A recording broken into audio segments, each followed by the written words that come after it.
ফরিদা পারভিন লস্কর। তো সর্বপ্রথম মনে হয় না যে উনি জেডপিসি, মনে হচ্ছে উনি এমএলএ প্রার্থী, মানে এতটুক মানে আগ্রহী মানুষ। তো ফার্স্ট অফ অল আপনি কেমন আছেন? তো এই যে বর্তমানে নির্বাচনটা আপনি কিভাবে দেখছেন এতদিন? নির্বাচনটা খুব এক্সাইটেড ছিল, আমি খুব এনজয় করেছি।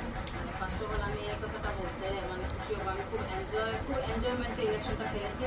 কেন এনজয়মেন্ট এটারও ব্যাখ্যা করে দিন। কেন আমি দেখেছি আমার যারা ওপোনেন্ট এরা এত স্ট্রং ছিল না, তার জন্য তো আমি বারবার একটাই কথা বলতাম যে আমার সঙ্গে কোনো ক্যান্ডিডেটের কন্টেস্ট হবে না, আর এত বেশি ডিফারেন্স থাকবে। এবং ভোটাররাও খুব এক্সাইটেড, খুব এনজয়ফুললি ওরা কিন্তু ভোটও প্রয়োগ করেছে, এবং ভোটের দিনের অ্যাটমসফিয়ার, যে হাওয়া, যে ফ্লোটা টোটালি আলাদা ছিল।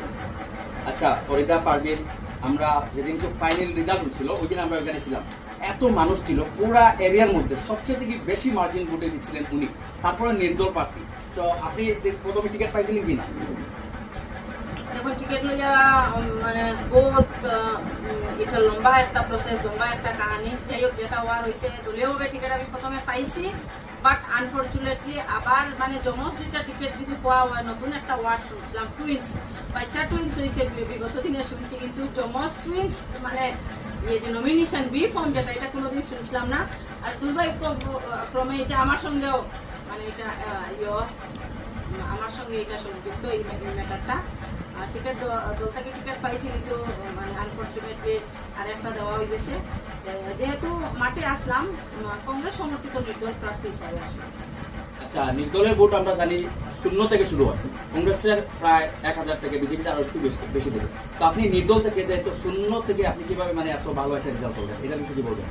দেখুন, ভুবনেশ্বরবাসী বা ভুবনেশ্বর নগর সিটিনা জেলা পরিষদের যারা জনসাধারণরা আছেন, ওরা খুব মানে বিবেকবান, খুব ইন্টেলিজেন্ট বলতে লাগবে। কারণ একজন নির্দল ক্যান্ডিডেট, কিন্তু বিগত দিনে ওরা হয়তো বিগত দিনে আমার কিছু এক্সপিরিয়েন্স দেখেছে।